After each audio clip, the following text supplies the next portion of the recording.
चलिए अपने आत्मा के ज्ञान और ध्यान की ओर।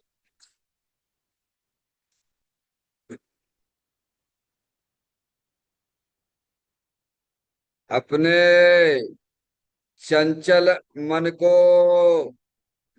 एवं चंचल उपयोग को स्थिर करने के लिए चिन्वाणी माता के माध्यम से अपनी वर्तमान ज्ञान की पर्याय में सम्यक भेद ज्ञान उत्पन्न करते हुए शरीर शरीर से संबंधित जितने भी चेतन अचेतन पदार्थ हैं उनका मुझ भगवान आत्मा के साथ में किसी भी प्रकार का कोई संबंध नहीं है।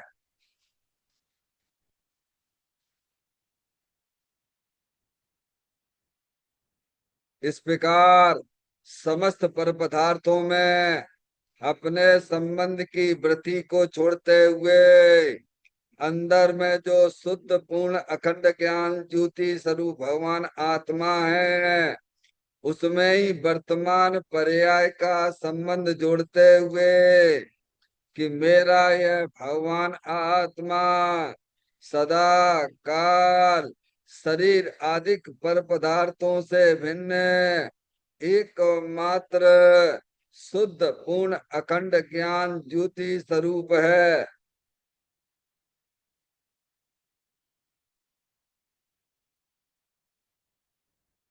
ऐसा अपने आप को जानो और ऐसा ही अनुभव करो कि वर्तमान में ही मेरा यह भगवान आत्मा शरीर आदि पर पदार्थों से भिन्न एकमात्र शुद्ध पूर्ण अखंड ज्ञान ज्योति स्वरूप ही है।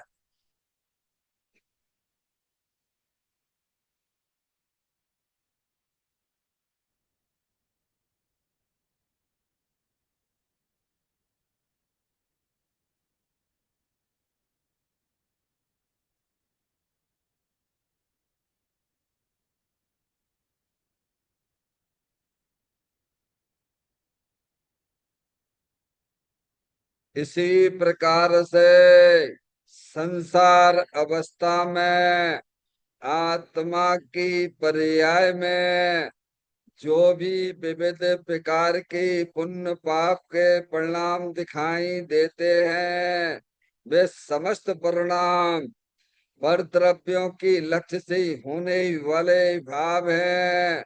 वे हमारे आत्मा का स्वभाव नहीं है। ऐसे समस्त रागादिक परिणामों में एकत्व बुद्धि, ममत्व बुद्धि, कर्तृत्व बुद्धि, भोक्तृत्व बुद्धि तथा उन रागादिक परिणामों की ज्ञाता बुद्धि को भी छोड़ते हुए अंदर में जो शुद्ध पूर्ण अखंड ज्ञान ज्योति स्वरूप भगवान आत्मा है जो कि सदा काल शरीर रागादिकों से विभिन्न एकमात्र शुद्ध पूर्ण निराकुलता स्वरूप वाला है। ऐसा अपने आप को जानो और ऐसा ही अनुभव करो कि वर्तमान में ही मेरा यह भगवान आत्मा शरीर रागादिकों से भी भिन्न एकमात्र शुद्ध पूर्ण वीतराग आनंद मूर्ति स्वरूप है।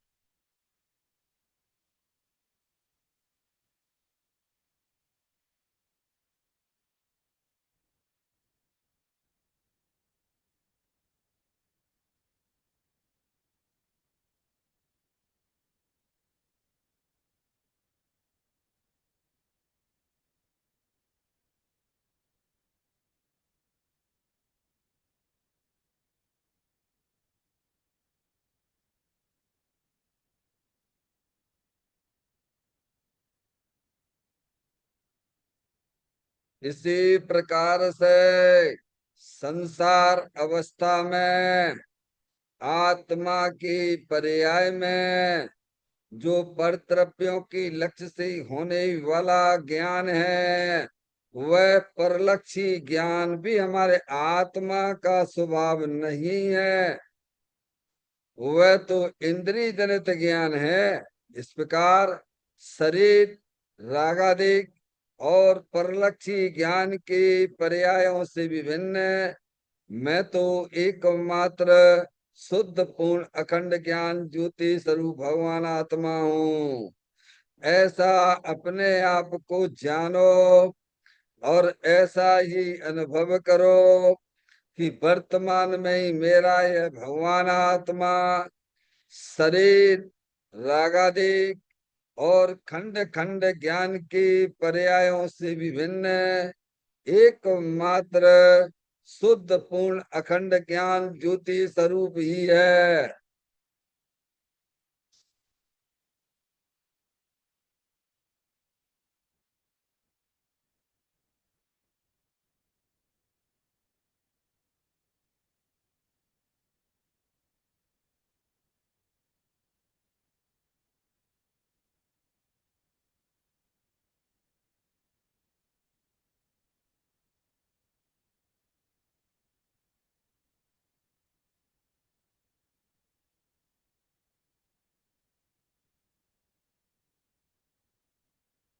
तरप करम, भाप करम, नो कर्म रहित शुद्धात्म स्वरूपो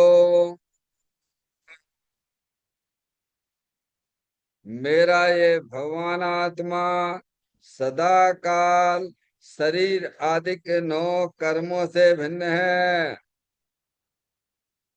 मेरा ये भगवान आत्मा सदा काल ज्ञानावरणादि 8 कर्मों से भी भिन्न है। मेरा ये भगवान आत्मा सदा काल मोराग्देश भाव कर्मों से भी भिन्न है। इस प्रकार तरप करम, भाव करम, नो कर्म तीनों कर्मों से रहित मैं तो एकमात्र परम पवित्र शुद्धात्म स्वरूप हूँ। ऐसा अपने आप को जानो और ऐसा ही अनुभव करो कि वर्तमान में ही मेरा यह भगवान आत्मा तीनों प्रकार के कर्मों से रहित एकमात्र परम पवित्र शुद्धात्म स्वरूप है।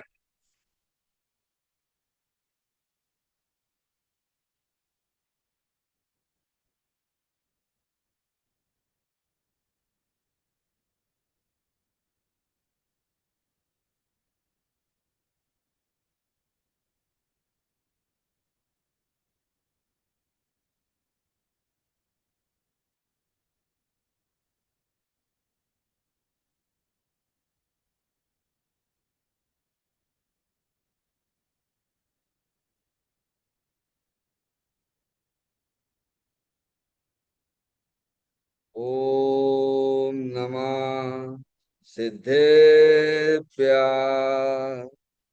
ओम नमः सिद्धेभ्य। ओम नमः सिद्धेभ्य।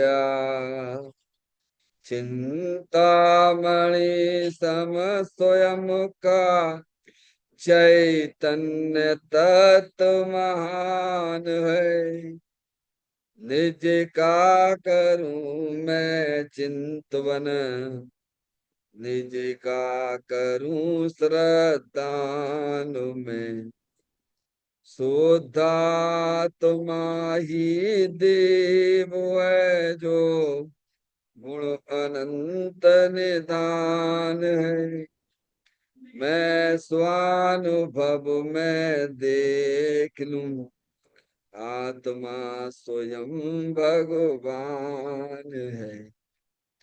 मैं स्वानुभव में देख लूं आत्मा स्वयं भगवान है।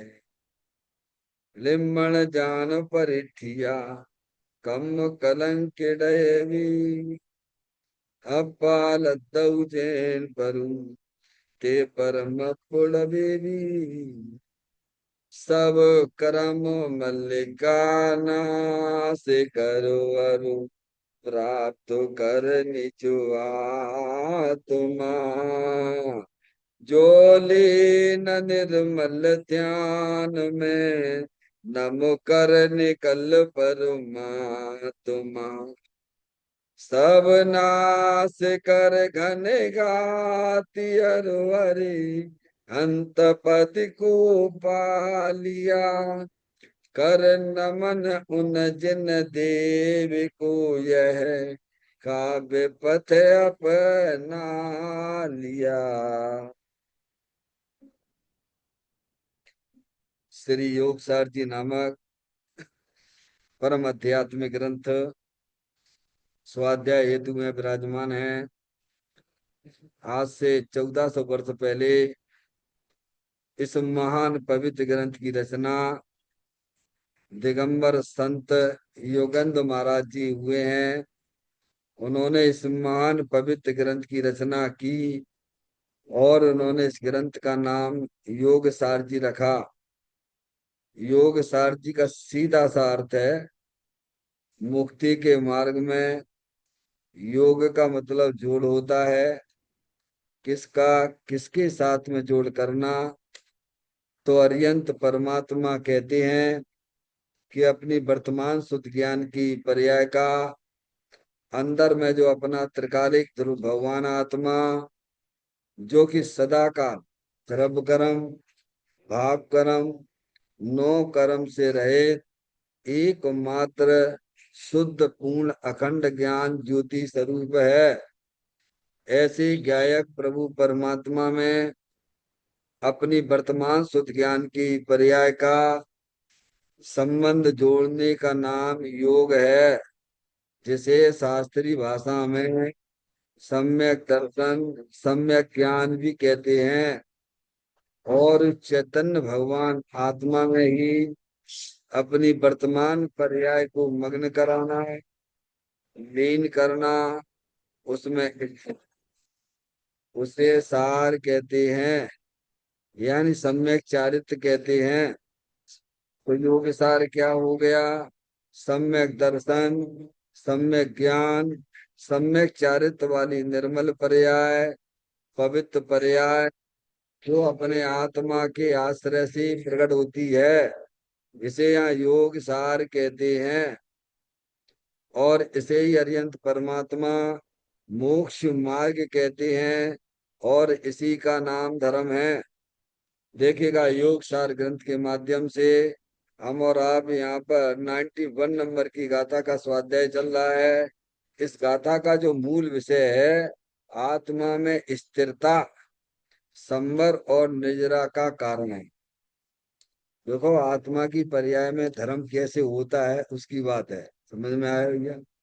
अनंत काल हो गया आपकी पर्याय में और हमारी पर्याय में भी धर्म रूपी पर्याय प्रकट नहीं हुई। क्यों?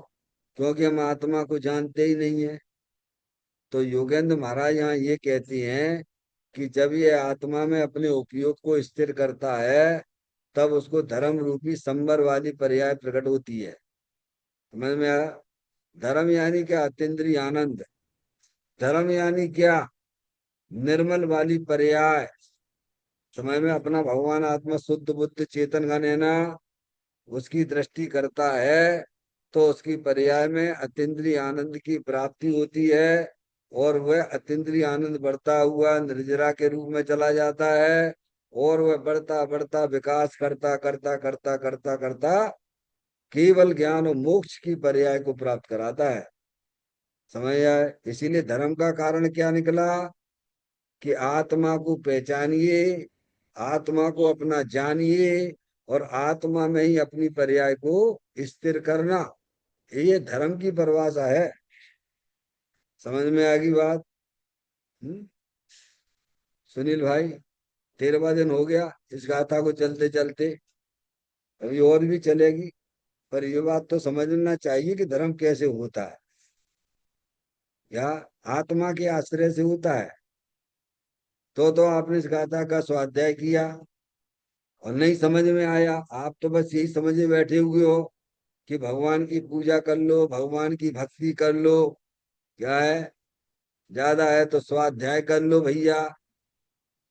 वो शुभ भाव है, वो धर्म नहीं है। क्या है वो पुण्य भाव है, वो धर्म नहीं है। समझ में आया? धर्म तो अपने आत्मा के आश्रय से होता है। वो आत्मा का आश्रय जब जीव को मिलता है, जब उसे आत्मा का ज्ञान होता है। आत्मा का ज्ञान हो, आत्मा का श्रद्धान हो, आत्मा में अपनी पर्याय को लीन करे तो धर्म रूपी पर्याय प्रकट होती है। ये बात हमें यहाँ समझाई जा रही है, समझ में आया? कि आत्मा में स्थिरता। हम सब आत्मा ही हैं। अनादि काल से हम अपने आप को शरीर रूप देख रहे हैं, मान रहे हैं। ये तो मिथ्यात का सबसे बड़ा पाप है। क्या है? आप अपने आप को शरीर रूप जान रहे हो, मान रहे हो, क्योंकि आप ना तो शरीर हो। समझ में आया भैया? आप तो चेतन आत्म वस्तु हो, जानने देखने वाली अतीन्द्रिय आनंद स्वरूप वस्तु हो। इसी को मिथ्यात्व भाव कहते हैं, कि जो चीज जैसी है वैसा उसका ज्ञान नहीं करना, जो जैसी वस्तु है उसका श्रद्धान नहीं करना। आप हो चेतनेश्वर भगवान आत्मा रूपी, और माने बैठे अपने आप को लड़का और लड़की। अब भगवान आपकी मैं पूजा करता हूँ, मिथ्यात्व का महापाप लेके भगवान की पूजा करोगे क्या? है? नहीं, ये कहावत नहीं आती है, सौ सौ चूहे खाए बिल्ली हज को चली। क्या है? नहीं आई समझ में? दोबारा से बोलता हूँ।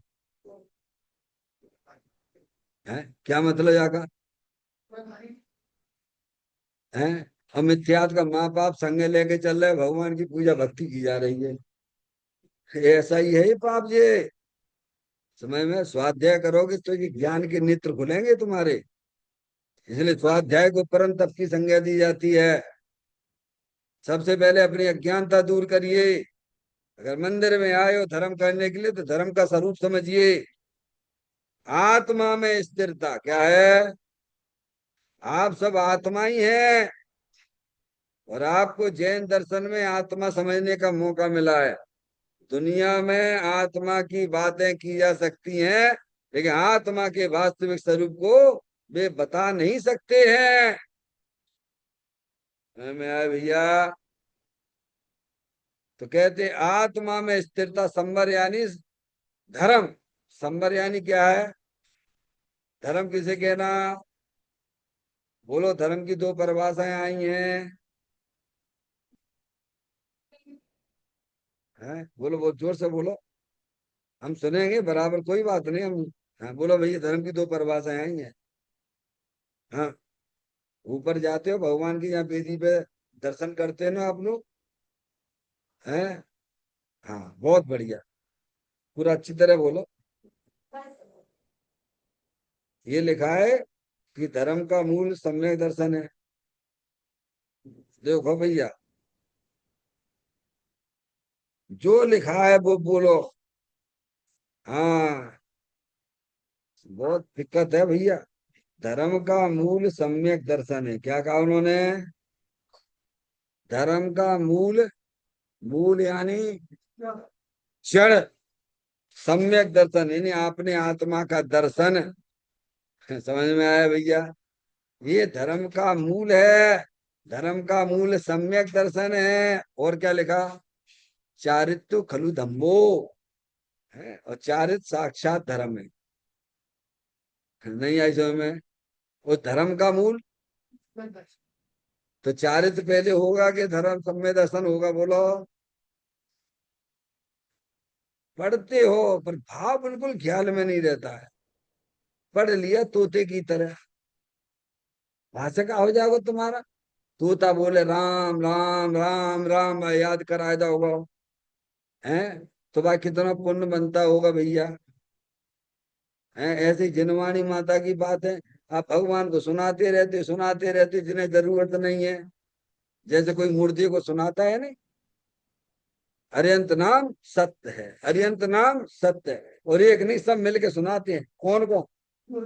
हाँ, तो यही चल रहा धर्म के नाम पे। समझ में आया भैया? हाँ, भगवान को सुनाते, भगवान को क्या सुनाते तुम? हैं? तुम कहा कह रहे, ये तो तुमको भाई है। पहले मिथ्यात का पाप निकालिए अंदर में से, जिनवाणी माता के द्वारा अपनी अज्ञानता दूर करिए।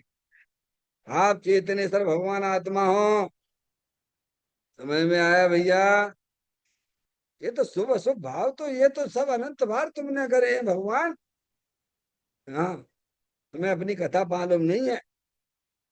6 ढाला से सुन लेना जाके, पहली ढाल में जाके। हैं? सुनील भैया, हैं? ये लिखा है, ये लिखा है, तुम देखो, आत्मा में स्थिरता, संवर यानी धर्म। संवर मतलब, हैं? समझ में आया भैया? और धर्म की वृद्धि होना वो निर्जरा है। और धर्म की पूर्ण रूपता हो जाना वो केवल ज्ञान है। इसको भगवान ने धर्म कहा है। समझ में आई? काय का धर्म? काय का धर्म है? ऐसा धर्म किस बात का? मन में कछु हो, वचन में कछु हो, और व्यवहार में कछु हो, ये धर्म है ये? है? क्यों भैया? यहीं बैठे बैठे मायाचारी भी करते हो, मिथ्यात भी करते हो। है? हाँ। कहाँ होते हैं? सब आत्मा की पर्याय में होते हैं। मिथ्यात का भाव भी आत्मा की पर्याय में होता है, और क्रोध मान माया लोभ भी आत्मा की पर्याय में होता है। समझ में आया भैया? शुभ अशुभ परिणाम भी आत्मा की पर्याय में होता है। समझ में आया? देखो, गाथा अपन पढ़ते हैं और अपने पॉइंट पर आएंगे। जय हो तेरे गुण गण निल जिए अजर अमूर्त आत्मा, ताह कर्म बंधन होए नहीं, जर जाए पूरव कर्म भी। देखो धर्म कितनी बढ़िया चीज है। देखो तो आप, आपको धर्म के नाम पे कुछ नहीं करने भगवान। सही कह रहा हूँ, ईमानदारी की बात कह रहा हूँ। कुछ नहीं करना, और फायदे फायदे इतनी वाके पूछो मत आप। जो उपयोग शुद्ध ज्ञान की पर्याय पर द्रव प्रभाव को अपना जान रही है, मान रही है, वह जानना मानना छोड़ दे, और अपने चेतन भगवान आपको आत्मा को जानने मानने लग जाए, तो धर्म रूपी पर्याय प्रकट हो जाएगी, अतीन्द्रिय आनंद प्रकट हो जाएगा। एक बात, अब ये करने तो पड़ेगा आपको ही, और हमें अपनों करने पड़ेगा। है भैया? अब इंजीनियरिंग कॉलेज में सभी लड़के बहुत सारे जो है एडमिशन लेते हैं, तो इंजीनियर को बनेगा? लेते तो बहुत सारे लोग हैं। सीए बनने के लिए बहुत सारे बच्चे जो है सीए बनने के लिए अपना अपने तरीके से करते हैं, तो सीए बनेगा कौन, ये बताओ? है कि सबने ले लो सीए में एडमिशन ले लो? क्या भैया, सीपीटी से भी पास हो गए आप? हैं? इंटरमीडिएट तक आए हो, फाइनल पूरा क्लियर होगा तभी होगा ना भैया। हमें बहुत से कर लेते सीपीटी, मतलब उनको प्रवेश मिल जाता सीए में। पहला टेस्ट होता सीपीटी का, अभी फाउंडेशन का बोलते हैं उसे। ठीक है, पहले सीपीटी होता था, फिर फाउंडेशन होता, अभी सब फाउंडेशन होने लगा है। सो उससे पहले वो पास करो, आप पात्रता लाइए आप सीए की। और उसमें भी आप समझिए, आप सीपीटी में बैठने वाले भी बहुत सारे बच्चे ऐसे होते हैं जिनके 90 से एवं ऊपर नंबर आते हैं। हर किसी की हिम्मत नहीं होती है, समझो, सीए करने की। क्यों? क्योंकि बहुत ज्यादा उसमें त्याग करना पड़ेगा भाई साहब आपको। आपको अपने रिश्तेदारों से रिश्ता तोड़ना पड़ेगा। कहाँ तोड़ना है? माँ नहीं तोड़ना है, यही तोड़ना है। कहाँ तोड़ना है? दिन से जाके लड़ाई नहीं करने है। वंदना, समझ में आ रही बात? हम्म? बहुत सारा मीडिया से आपको दूर अपने संबंध तोड़ना पड़ेंगे, क्योंकि अगर आप टीवी देखते रहोगे, मोबाइल देखते रहोगे, हैं, बहुत से आपके इतने मित्र आदि से भी संबंध अपने तोड़ना पड़ेंगे। तोड़ना मतलब अंदर में उसकी पहले रुचि खत्म करना होगी। क्या होगा तोड़ने का मतलब? हाँ, समझ में? तब आप जो है उसमें हैं CPT फाउंडेशन में आप पहले आ गए, तो बच्चे बड़ी खुशी मनाते हैं, ओह सीए बन जाएंगे, अब तो सीए बन जाएंगे, उनको आशा अंदर में जागृत हो जाती है। लेकिन भाई साहब इतने से ही काम हो जाएगा क्या तुम्हारा? बोलो बन गए तुम सीए हैं माता जी? पढ़ाई करते हैं बच्चे, खूब जब कर देते हैं, बिल्कुल ऐसे पढ़ाई करते हैं। अपनी तो बच्ची थी ना, अपन को तो पता है ना सारी पढ़ाइयों का, सीए की पढ़ाई का। बिल्कुल यहाँ रख ले घड़ी अलार्म वाली, ये क्वेश्चन इतने मिनट में पूरा होना चाहिए। हाँ देख लेना आप, और नहीं हो रहा है तो समझ लो तुम पे परीक्षा देने जाओगे पहले ही हो क्यों। तुम्हारे ज्ञान में भी बनी रहे ना, और तुम नहीं लिख पाए ना, वो स्पीड नहीं दिखाई ना आपने, तो वहां तो एक एक नंबर पे पूरे पूरे सब्जेक्ट रुक जाते हैं भाई। समझ में आती बात? ऐसे ही यहाँ धर्म जो है ना बहुत सरल है। आप अपना पुरुषार्थ जागृत करिए।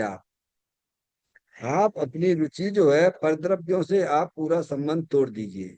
मैं आपको यहाँ जो ध्यान कराता हूँ ना, लोगों को बड़ा तकलीफ होती होगी, मैं समझता हूँ, ये ध्यान ध्यान ध्यान ध्यान क्या होता है, पर तुम्हें पता नहीं है बहुत बड़ा काम करता है ये ध्यान। और आखिर करना पड़ेगा तुमको भी ध्यान। जो ध्यान का विरोध करते हैं उन्हें भी ध्यान ही करना पड़ेगा। तो जिनकी मुक्ति होगी वो ध्यान से ही होगी, क्योंकि रत्नात्रय का जन्म भी ध्यान में ही होता है। क्या कह रहे हैं? सम्यक दर्शन, सम्यक ज्ञान, सम्यक चारित्र की प्राप्ति ध्यान के में होती है। आत्मा के ध्यान में होती है उत्पत्ति। क्या कह रहे हैं? जन्म। उत्पत्ति का मतलब क्या कहलाता है? सम्यक दर्शन ज्ञान चारित्र की उत्पत्ति यानी जन्म आत्मा के ध्यान में होता है। माधुरी समझ में आएगी बात? उस ध्यान में आप करवाते क्या हो? अरे आप में आपका जो है ना उपयोग का संबंध परद्रव शरीर, शरीर से संबंधित जितने भी चेतन अचेतन पदार्थ हैं उनसे सब अपना संबंध कट कर दीजिए, और एक अपने आत्मा के साथ संबंध जोड़िए। कट किया और जोड़ा, क्या किया है? ध्यान समझ गए? ध्यान का मतलब क्या समझ लो पहले, ये कोई नाटक वाटक नहीं ध्यान। हाँ क्या है? हाँ, अब इसमें देख लो तुम्हारा कितना पुरुषार्थ काम करता है। ये आप अपनी रुचि को अंदर परिणामों में पहचानिए कि हम कितना हमने परद्रव्यों से संबंध कट किया है, और अपने आत्मा के साथ संबंध कितना जोड़ा, ये होता है ध्यान में। समझ में आए? बोलता हूँ कि नहीं बोलता हूँ? जितने भी चेतन अचेतन पदार्थ हैं उनसे मेरा किसी प्रकार का कोई संबंध नहीं है। मैं तो एक शुद्ध बुद्ध चेतन भगवान आत्मा हूँ। संबंध तोड़ा और संबंध जोड़ा, एक बात।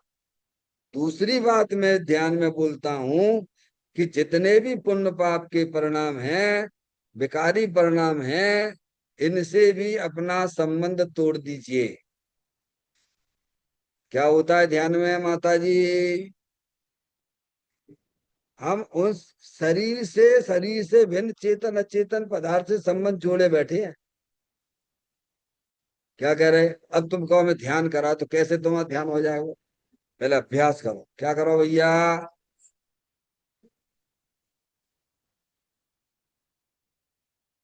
सुनील भाई, मैं अपने आप को समझ पा रहा हूँ, शायद 10 साल से तो ऊपर हो गए होंगे ध्यान करवाते करवाते। कितने समय में आए? जब वहां गए थे ना वहां पे तब भी करवाता था। वो पर्यूषण पर में रुड़की 2014 से, 10 से ऊपर हो गए, 12 साल हो गए बराबर। और आगे भी जब तक जिंदगी है तब तक यही चलेगा। क्या कह रहे हैं?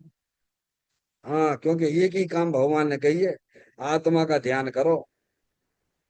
समय आत्मा का ध्यान, तुम अभ्यास तो करो भाई। अब अभ्यास भी नहीं करो, हम तो 4 व्हीलर गाड़ी चलाना सीख जाएं, तो पहले आप ज्ञान तो कर ले पर 4 व्हीलर को।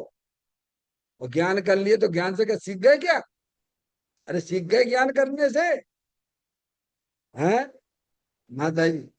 जे एक्सीलेटर होता है, ऐसे ब्रेक होता है, ये स्टेपनी होती है, ज्ञान कर लिया। अब चलाओ गाड़ी। तो क्या करते हो फिर? समझ में आए भैया? तो दूसरे स्टेप में ध्यान में हम आपको आपके रागादिक परिणाम जो उत्पन्न होते हैं हर समय पुण्य पाप वाले, उनसे भी संबंध तोड़ने की बात करते हैं, और अपने चेतन भगवान आत्मा के साथ संबंध जोड़ने की बात करते हैं। समझ में आया? तीसरे स्टेप में हम आपसे कहते हैं कि जितना भी परलक्षी ज्ञान है, वह भी ज्ञान तुम्हारा ज्ञान नहीं है, वो इंद्रिय जनित ज्ञान है। समझ में आया भैया? जो खंड खंड ज्ञान है, वह ज्ञान तुम्हारा ज्ञान नहीं है। तुम तो शुद्ध बुद्ध चेतनेश्वर भगवान आत्मा अखंड ज्ञान ज्योति स्वरूप हो। तो वहां से संबंध तोड़ा और अपने चेतन भगवान आत्मा के साथ संबंध जोड़ा, उसको कहते हैं ध्यान, आत्मा का ध्यान। और ये आपको करना पड़ेगा। पड़ेगा शब्द बोलता हूं मैं, क्योंकि इसके बिना किसी की मुक्ति नहीं होती है। भगवान ने कहा कि आत्म ध्यान में ही रत्नात्रय की उत्पत्ति होती है, यानी सम्यक दर्शन ज्ञान चारित्र की उत्पत्ति आत्मा के ध्यान में होती है। क्या? और तो गजब की बात कि आत्मा के ध्यान में व्यवहार रत्नात्रय और निश्चय रत्नात्रय की भी उत्पत्ति होती है। लियो भैया, जो गजब का कह दीजिए। क्या कह रहे हैं माधुरी, समझ में आ रहा? हाँ, व्यवहार रत्नात्रय यानी शुभ भाव, और निश्चय रत्नात्रय यानी वीतराग व रूपी भाव। वे काय में होते हैं? द्रव संग्रह की पढ़ना, 47वें नंबर की गाथा। व्यवहार रत्नात्रय की उत्पत्ति भी आत्मा के ध्यान में होती है। क्या? और व्यवहार रत्नात्रय जब ही होता है जब निश्चय ध्यान होता है। निश्चय ध्यान अपने आत्मा का लक्ष्य है उसमें। समझ में आए भैया? तो यहाँ तो आना ही पड़ेगा आपको। शुभ भाव भी कमाना है तो ईमानदारी के शुभ भाव भी तुम्हें यही मिलेंगे। आत्मा के ध्यान में ही आपको शुभ भाव मिलेगा। वो तो, वो उसमें कोई दम नहीं है, हैं? देखो नहीं, आप सोचो, आप मुझे बताइए, आप भरत जी के 923 जी कितने? हाँ, नित्य निगोद से निकले। कहाँ से निकले? पूर्व की पर्या उनकी 923 की नित्य निगोद से निकले। समझ में आया? जहां से वो निकलना बहुत मुश्किल है, है? वहां से निकले और घिजाई हुए तो इंद्रिय पर्याय में, और सीधे आगे। तो ये बता, बिन्ने तो भगवान की पूजा भक्ति करी नहीं है, और ऐसो कैसो बिन्ने पुण्य कर लो माता जी, जो भरत जी के पुत्र बन गए। जो में थोड़ा बहुत दिमाग अपन को लगाना चाहिए कि नहीं लगाना चाहिए? क्यों भैया? हैं? तुम तो ये समझे बैठे हो कि हम तो मंदिर में आ गए तो शुभ भाव हो रहा हुआ है। क्या माने बैठे हो?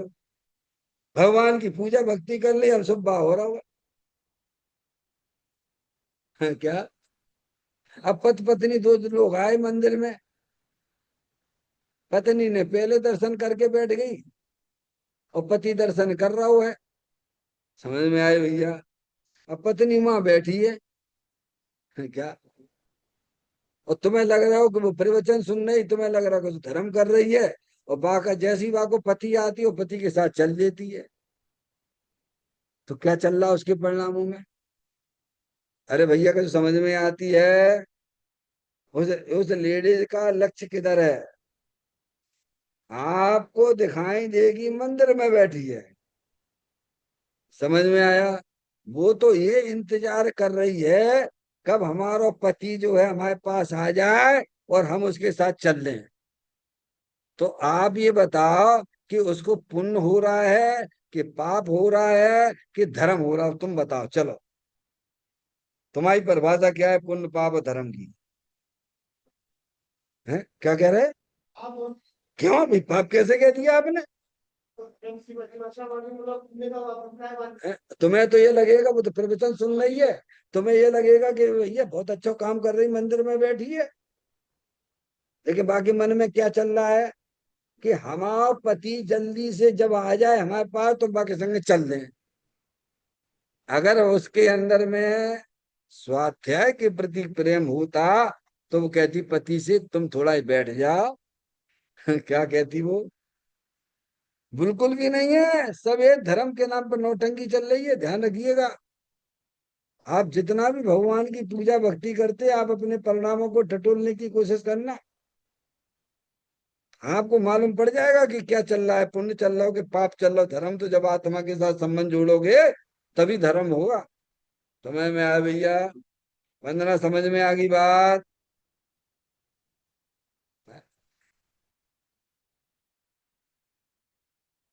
कहते हैं अरे धर्म करने में तो गजब के काम होते हैं भगवान। रत्नाकर रूपी पर्याय प्रकट होती है। हाँ, आतीन्द्रिय आनंद वाली पर्याय प्रकट होती है। क्योंकि धर्म में तो उपयोग को अपने आत्मा के साथ जोड़ने की बात चलती है। किसके साथ? और हम अपना उपयोग जोड़े बैठे कौन से? माता जी, बहुत से लोग आते हैं मंदिर में बैठे रहते हैं चुपचाप शांति से, हैं मिथ्यात का महापाप लेके बैठे, क्योंकि शरीर के साथ संबंध जोड़े बैठे हैं तो मिथ्यात का महापाप तो चल ही रहा है। आगे बात समझ में? और बाहर में जितने भी मान लीजिए आपको जिनसे प्रेम करके बैठे हुए हो, हैं जमीन अमीन के जो भी मालिक बने बैठे हो, जमीन तो मैं जमीन में है पर मैं चार जमीन का मालिक हूँ। क्या हो रहा है? अब मिथ्यात का महापाप तो पहले ही लेके बैठे तुम, वो तो चले ही रहो तुम्हारा अलग। क्या कह रहे हैं? समझ में आए भैया? हम्म? जब आपका उपयोग आत्मा को समझने में होगा तो शुभ भाव होगा। क्या होगा? भाई मिथ्यात का पाप तो आपको ही धोना पड़ेगा। तो ध्यान के काल में हम आपको शरीर शरीर से संबंधित जितने भी चेतन अचेतन पदार्थ है उनसे संबंध कट करवाते हैं, और आपके आत्मा के साथ में आपका संबंध जोड़ते हैं। पहला नंबर।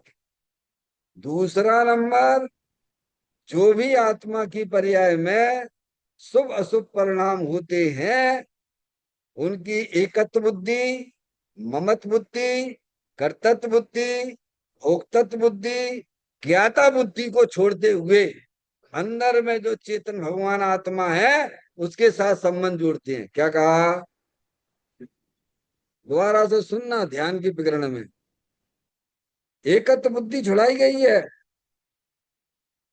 अपनत्वपन छुड़ाया गया है रागादिक परिणामों में, अपनापन छुड़ाया गया है आपके प्लाट में, दुकान में, मकान में। समझ में आए भैया? पहले ये सबसे पहले मिथ्यात का पाप छोड़िए और छोड़ के अपने चेतन भगवान आत्मा के साथ संबंध जोड़िए। अब आप करते क्या हो? संबंध तो भी हमारे बराबर बने हुए हैं और आत्मा के साथ संबंध जोड़ना चाहते तो कैसे जुड़ जाए बोलो? क्या कहा? समझ में आए भैया? बुद्धि पूर्वक जो अपनी चेतन आत्म वस्तु है उसके साथ संबंध जोड़िए कि प्रभु मेरी तो एक चेतन आत्म वस्तु ही बस मेरी है। समझ में आए भैया?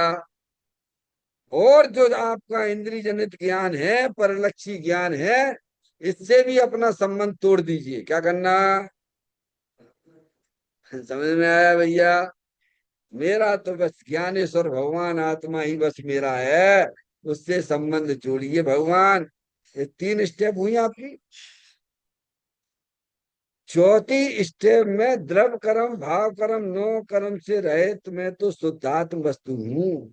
समझ में आया भैया? अब वो यहाँ पे अब इसको और क्लियर कर दिया। वहां समझ में नहीं आई तो यहाँ समझ लो भैया। ये शरीर है, ये नो कर्म है, ये भी मेरी चीज नहीं, मैं तो शुद्ध आत्मा हूँ। समझ में आया भैया? जब आपने यहाँ से संबंध तोड़ दिया तो चेतन अचेतन पदार्थ से भी संबंध टूट गया। सारे मूल में जड़ तो यही है। ते जीव को एक ने वैरातम तत्व मुदा है। समझ में आया? फिर अंदर जो 8 कर्म की रचना है, इनसे भी मेरा किसी प्रकार का कोई संबंध नहीं है। अब इनसे क्या संबंध रखो? शरीर नाम की जगत में तो कोई वस्तु है नहीं है। अब पुद्गल परमाणु है, बात तुम्हारा क्या प्रयोजन की सिद्धि होगी? अब मैं आपसे पूछूं, ये माइक किसका है? ये माइक आपको दिख रहा है? माइक, माधुरी, ये किसका माइक है? हैं? मैं बोल, अरे बोलो, हमें सुनाई कम देता थोड़ा। हम जब जहाँ यहाँ बैठते तुम्हें का हमारे कान बंद हो जाते हैं। जोर से बोलो तो सुन लेंगे। ये माइक जो है ना, माता जी, अब तुमने माइक देख लो, यही तुम्हारी सबसे बड़ी गलती तुझे है। क्या कहा?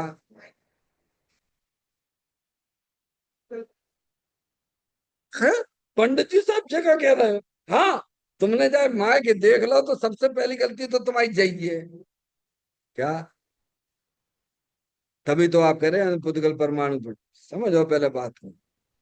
समझ में आया? अगर ये अनंत पुद्गल परमाणु होते तो आपको क्या प्रयोजन थी इससे? अब माइक आप देख रहे हैं तो आप कह रहे हैं भाई साहब, ये जो है ये मंदिर का है, पंडित जी साहब कौन को है? समझ में आए? पहली दृष्टि में ये माइक नाम की कोई जगत में वस्तु नहीं है, उसको वहीं तोड़ दीजिए। दृष्टि में कहाँ तोड़ना है? धर्म करना हो तो धर्म करना तो पड़ेगा भाई साहब। अपने आत्मा से संबंध ऐसी ना जुड़ जाएगा, तुम समझे बैठे हो। पुरुषार्थ से मोक्ष की प्राप्ति दी है ना भगवान ने। आप हर जगह पुरुषार्थ करते हो। सीए पढ़ने वाला पुरुषार्थ करता तब सीए बनता है। इंजीनियर पुरुषार्थ करता तब इंजीनियर बनता है। डॉक्टर पुरुषार्थ करता है तो है। आप दुकानदारी करते हो, पैसा कमाते हो, बिना पुरुषार्थ के आपको मिल रहा है क्या? अब वो बात एक अलग है। पूर्व पुण्य के उदय से आ रहा, वो बात एक अलग है। पर आप तो वर्तमान में बुद्धि पूर्वक तो उसे रुचि पूर्वक ही कर रहे हो ना। समझ में आए भैया? तो चौथा स्टेप है, उसमें हम ये कहते हैं कि शरीर नौकर में, इससे भी मेरा कोई संबंध नहीं है। आपको अपनी दृष्टि में शरीर नाम की वस्तु जो है उसको दृष्टि में ही तोड़ देना है। समझ में आ गई बात?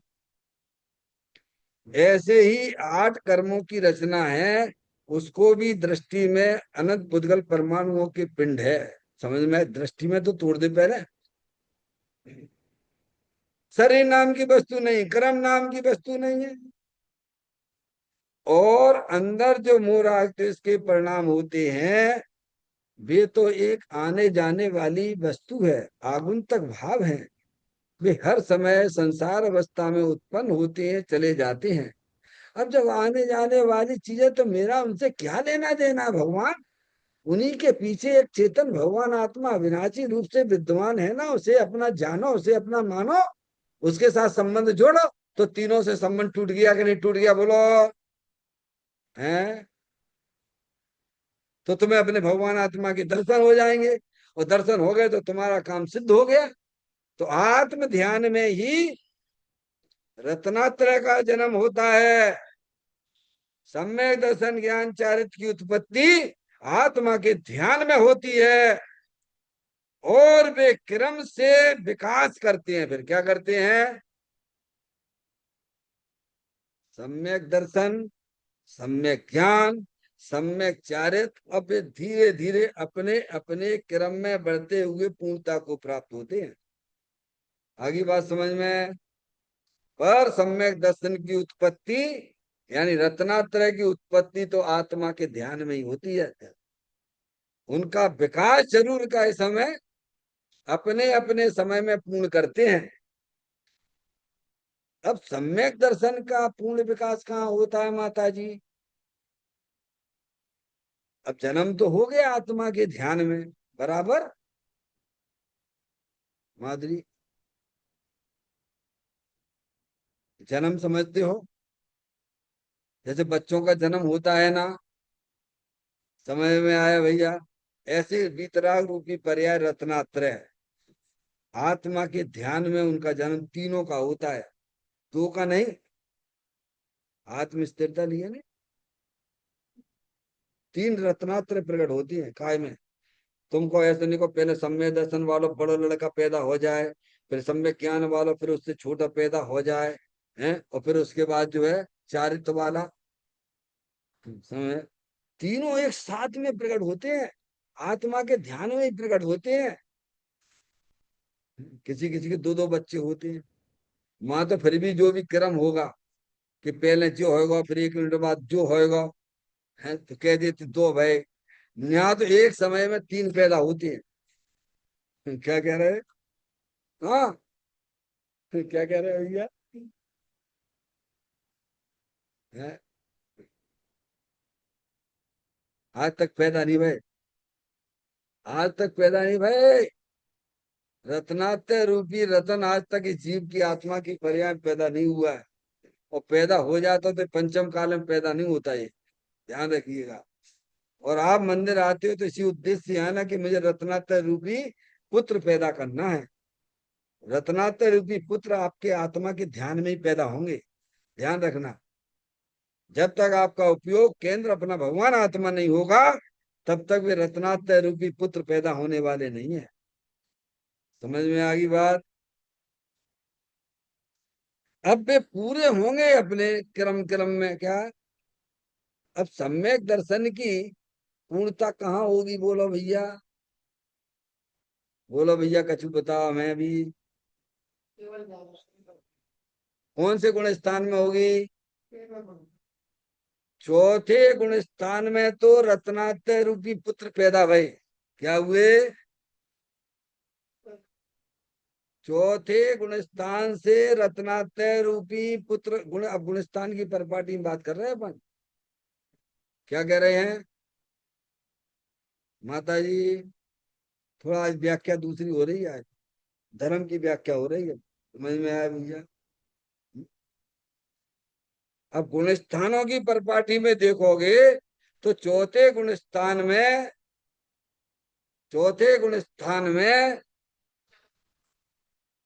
सम्यक दर्शन ज्ञान चारित्र वाली निर्मल पर्याय की उत्पत्ति होती है, जन्म होता है। उत्पत्ति का मतलब क्या है, समझ में आया? अब वे क्रम क्रम से पूरे होंगे तो श्रद्धा गुण की पर्याय सम्यक दर्शन है। आत्मा में अनंत गुण है ना, एक श्रद्धा नाम का गुण है, एक ज्ञान नाम का गुण है, और एक चारित्र नाम का गुण है। जैसे अपना ये शरीर है संयोग में, ये आंख का काम आंख करेगा, नाक का काम नाक करेगा, कान का काम कान करेगा, करते कि नहीं करते हैं? ऐसे ही वह श्रद्धा ज्ञान चारित्र प्रगट जन्म तीनों के ध्यान आत्मा के ध्यान में हुए, चौथे गुण स्थान में हुए। और अब उनका विकास तीनों का अपने अपने क्रम में होगा। तो सम्यक दर्शन की पूर्णता कहाँ कौन से गुण स्थान में होगी, बोलिए? हाँ, जवाब देना पड़ेगा, बहुत पढ़ लिया अपन ने। सम्यक ज्ञान की पूर्णता कौन से गुण स्थान में होगी, और सम्यक चारित्र की पूर्णता कौन से गुण स्थान में होगी, बताओ? पहले शुरू से बताओ, सब क्रम शुरू से है। नहीं आई वही समय है माता जी, हमने क्या बोला?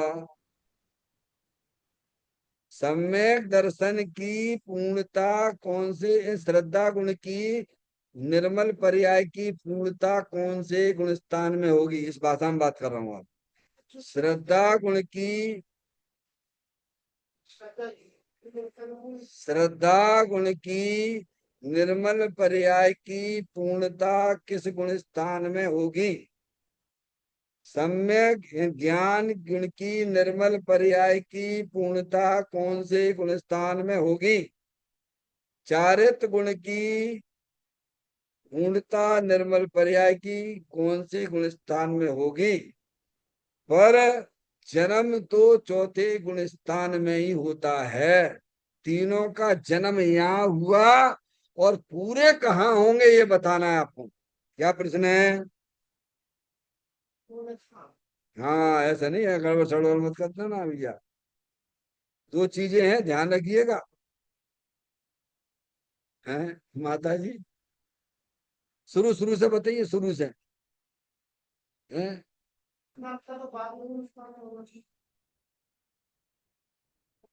पहले श्रद्धा गुण, ये बात क्लियर हो चुकी हमारे तुम्हारे स्वाध्याय के बीच में। अब काय की बात अपन को नहीं करना है, क्यों टाइम भी आपका पूरा हो जाएगा। ठीक है, मुझे ये बताइए श्रद्धा गुण की निर्मल पर्याय की पूर्णता कहाँ होती है। मुझे ये बताइए ज्ञान गुण की निर्मल पर्याय की पूर्णता कहाँ होती है। मुझे ये बताइए सम्यक चारित्र वाली निर्मल पर्याय की पूर्णता कहाँ होती, बस। है,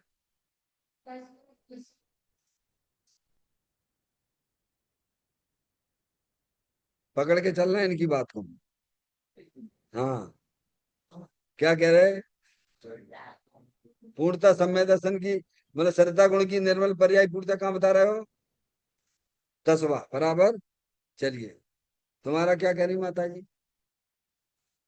नहीं बोलो, कछु तो बोलना पड़ेगा, ऐसे तो रुका ऐसा में यहाँ आके ये चटाई फाड़ देगी इनकी मंदिर की निर्मल तरफ को पापोल लगेगा तुम में। हाँ, कोई आके भगवान को, हरियंत भगवान को सिद्ध भगवान बना देते हैं। प्रक्षाल करते करते करते करते वे हरियंत रोज ना प्रक्षाल करते करते करते करते वे हरियंत के सिद्ध बन गए। हाँ, और स्वाध्याय करने वाले चटाई फाड़ दी, दूसरी चटाई और ले आओ। कोई जब बैठे बैठे तब क्या करें,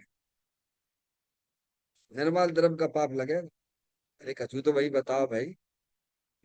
है, चलो इनने 10वां गुण स्थान बता दिया, श्रद्धा गुण की पूर्णता 10वें गुण स्थान होती बराबर। चलो बोलो माता जी, कछु तो बोलो। 12वें गुण स्थान में, 12वें गुण स्थान का नाम क्या है, बोल दे फटाफट। चलिए आगे बोलो, याद करके बताओ, बोलो। बोलो भैया, अब तो भाई ये शरीर छोड़ने का टाइम आ गया है। हाँ, अच्छा मनुष्य पर यही में थोड़ी बने रहेंगे अपन। आगे दूसरा और दूसरा इंतजार कर रहा हूँ भैया, वहां भी जाने। समझ में आएगी। आपस में बात मत करो, कुछ बात हो तो बता दे, नहीं आता तो मना कर दे, वहां का दिक्कत है बात। वहां शर्म की क्या बात है वहां में। न माता जी ने बता दिया है। छीणमू कहाँ पे, बस। तो 10वें, 10वें में। अरे,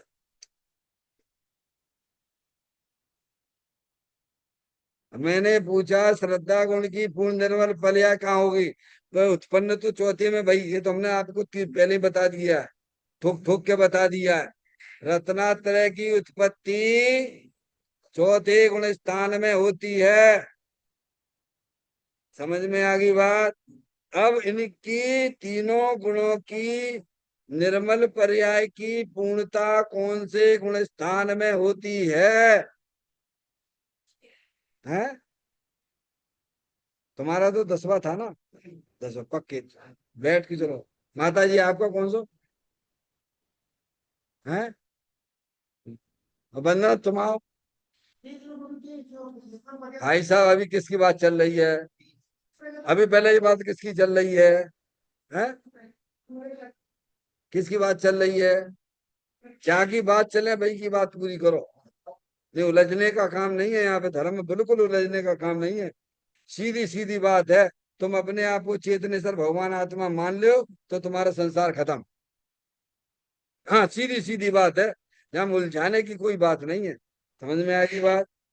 तुम्हें संसार खत्म करना। अरे भगवान, प्रभु, मैं आपसे कह रहा हूँ ये तो है तीनों के। तो मतलब श्रद्धा गुण जो है 10वें में पूरा नहीं हो रहा हो आपको, वो आपको 13वें में पूरा हो रहा हो, यही क्या चाह रही हो। ये संशय आत्मा स्थिति में चलाओ तो एक्सीडेंट हो जाए। हाँ, अरे यार लो, हैं? कहो तो कल पे छोड़ दें, एक दिन का समय दे दें। नहीं नहीं, अभी ये कह रहे हैं एक दिन का समय हमें दे दो, कोई बात नहीं है। आप लोगों को वर्क होमवर्क दिया जा रहा है बराबर। आपको ये होमवर्क दिया जा रहा है, ये हो इतना तो पक्का है कि सम्यक दर्शन, सम्यक ज्ञान, सम्यक चारित्र की निर्मल पर्याय चौथे गुण स्थान में ही तीनों का जन्म होता है। आत्मा के ध्यान में होता है। किसमें होता है? आत्मा के ध्यान में इन तीनों का जन्म होता है, रत्नात्रय का। अब ये रत्नात्रय जो हैं पूरे कहाँ होते हैं ये बताने हैं, और सबका अलग अलग तरीके से बताना है। क्योंकि श्रद्धा नाम का गुण अलग है, ज्ञान नाम का गुण अलग है, चारित्र नाम का गुण अलग है, और तीन है, और तीनों की पूर्णता कौन से गुण स्थान में होती है आप पूछ के आना, पढ़ के आना, और कल फिर हमें बताना। तो अपन इस पे भी आगे बढ़ते हुए कल अपन स्वाध्याय करेंगे। बात इतनी सी चल रही थी हमारी कि देखो भैया, धर्म बहुत बढ़िया चीज है। धर्म करने से आपको लाभ ही लाभ होते हैं। यहाँ ये बता रहे हैं, धर्म अपनी आत्मा के है, आत्मा को जानने से, आत्मा को अपना मानने से, आत्मा में स्थिरता करने से संवरण निद्रा रूपी धर्म प्रकट होता है। उसमें इतने फायदे होते हैं कि दुख वाली जो पर्याय आश्रय तत्व है वो गायब हो जाती है। समझ में आया भैया?